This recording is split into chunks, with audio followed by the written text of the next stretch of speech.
Everyone's had one of these in their hands at some point or another.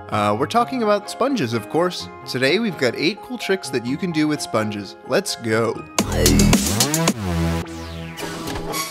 Number 8. Everyone knows that sometimes these lifesavers can get a little dirty. Of course, we're talking about fans. Even though they do literally save our lives in the summer every now and then, they need a certain amount of care. For this purpose, cut a sponge into strips like this. Then you can get that sponge purely into the grooves and it'll clean so much better. Now add a pinch of motivation and off you go. Let's go to number 7. For this trick, you just need a small part of the sponge. Cut, as we've shown, a strip of sponge and dice it into 4 squares. Now you can glue these onto the legs of a chair. That way you can offer your chic furniture and slide it easily throughout the house without scratching that floor. Awesome, right?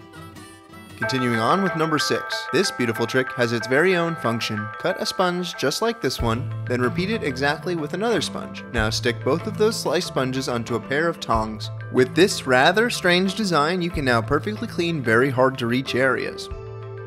And number 5. The next sponge hack is for all the plant lovers among you. Place a sponge with the soft side up into a flower pot and fill it as you normally would with soil and a plant on top. Now if you pour water into the dirt, the sponge will fill with water and then distribute it gradually to the plants. Not so unhelpful, huh? Number 4. For this, begin just like in the tongs hack. Instead, now you can place a small piece of soap into the slot. Yep, that's it. A sponge with integrated soap.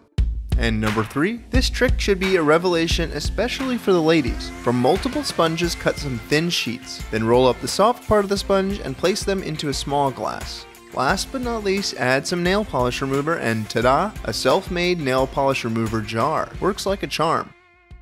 Let's go to number 2. Some of you probably already know this, or maybe you don't, because it's not that well known that sponges can also work great as glue sticks. Smear your sponge generously with liquid glue and let that whole thing seep in a bit. Now you have a perfect adhesive sponge for some small tinkering. The sponge is also very well suited for closing envelopes. Simply moisten the adhesive side of the letter with your tongue and then wipe it once with a sponge. The envelope is now sealed. And finally, number 1. The following trick is the best by far. Squeeze the sponge tight. Now fill a bowl with a few liters of water. Then place the sponge under the water and release it slowly. Once you bring the sponge out, you'll see that you took a lot of water on, right? Okay folks, well that's all the sponge tricks I've got for you today. If you want to keep checking out videos, why not go ahead and click this one here, or subscribe to our channel for more. Until next time, bye bye!